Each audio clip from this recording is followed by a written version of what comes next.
Oi, hoje eu vim falar sobre o romance O Fiel e a Pedra, do autor Osman Lins. Essa é a capa da edição da Companhia das Letras que eu li. Nossa, eu tô vendo só o reflexo no fundo, mas acho que dá pra ver, né? Eu li a edição física, mas eu peguei emprestada da Biblioteca Municipal aqui de Campinas, né, da minha cidade, então eu não tô com ela aqui. Eu li esse livro para um clube de leitura, do qual eu participo, já faz algum tempo, do Museu da Imagem do Som aqui de Campinas, né, o clube de leitura. E eu nunca tinha ouvido falar nesse livro. Eu conheço esse autor por nome, o Osman Lins, pra quem não sabe, ele é um autor nacional, pernambucano, se não me engano. E eu nunca tinha lido nada dele, não sabia nada sobre ele, e esse livro foi sugerido pra gente ler. E eu fiquei simplesmente encantada. Eu procurei vídeo resenha, tanto que é por isso que eu tô fazendo uma vídeo resenha ao invés de uma resenha escrita, porque eu não achei nenhuma vídeo resenha sobre esse livro. Pelo jeito, não é um livro muito conhecido, e eu fiquei muito surpresa, porque é um livro muito, muito bom. Eu achei excelente, e eu vim contar um pouquinho da história pra vocês.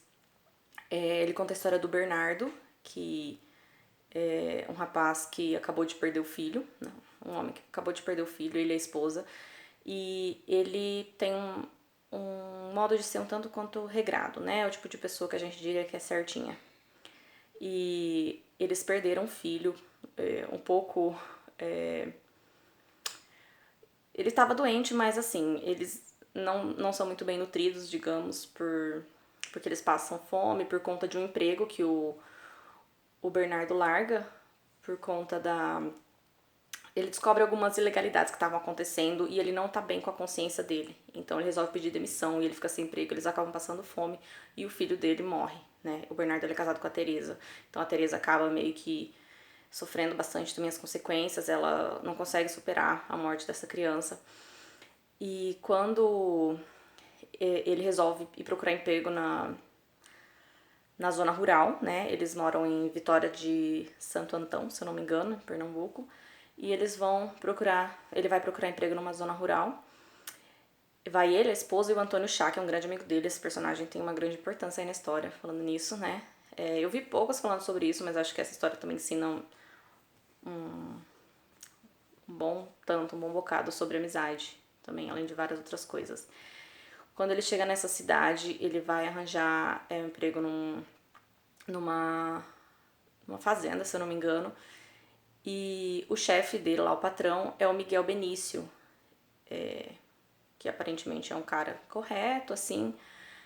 E logo acontece uma tragédia. O Miguel Benício, ele tem um aneurisma, se eu não me engano.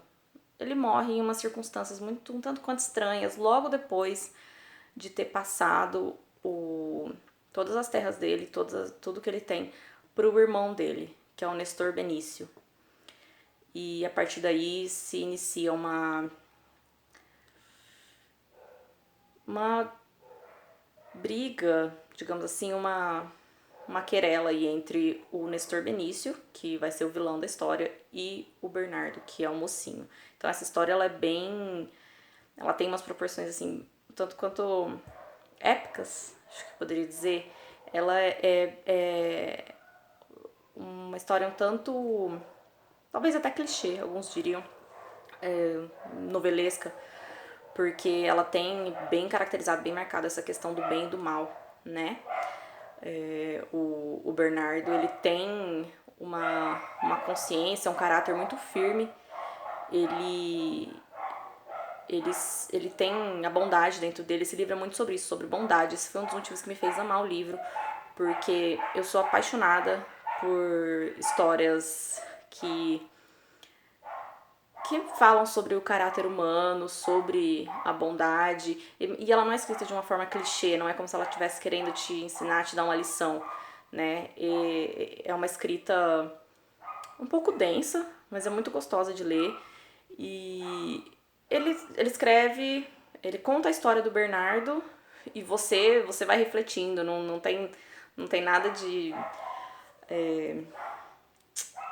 como eu posso dizer, não tem nenhum tipo de manual, não é isso a história. Quando eu digo que fala sobre bondade, sobre caráter, não tá querendo te dar uma lição de moral, digamos isso.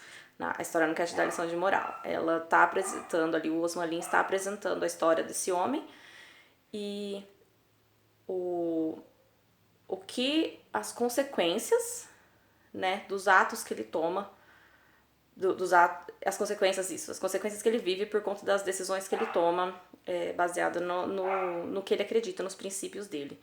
Então o Bernardo, ele é uma pessoa muito firme e ele acaba sofrendo muito por conta disso, porque o mundo, né, digamos aquela coisa, o mundo é injusto, né, o mundo em volta dele. A gente torce muito pelo personagem, a gente fica curioso pra saber se em algum momento ele vai ceder às pressões que tem em volta dele. O final da história, eu não vou contar, é claro, mas ele tem um quê de faroeste, assim, é muito, muito bom. Eu fico me perguntando por que essa história não foi adaptada. Na verdade, ela já foi, se eu não me engano, teve uma novela, né? Esse livro foi lançado nos anos 60, mas a história se passa nos anos 30.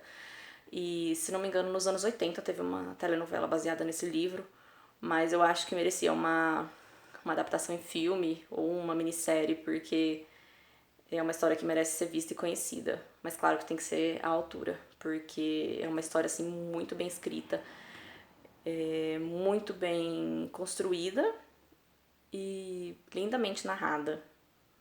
Inclusive paisagens, tudo mais. Eu acho que daria uma bela adaptação aí pro cinema ou pra TV. E se você não leu, fica a dica. Não posso falar muito sobre a história, porque assim, o básico é isso. Esse é o enredo principal, você precisa saber para poder conhecer, eu espero que tenha despertado seu interesse em ler essa história. E é incrível, fica a dica, O Fiel e a Pedra do Osman Lins. Esse título é um tanto quanto curioso, né, mas ele tem um significado aí que pra entender você vai ter que ler. Beijo!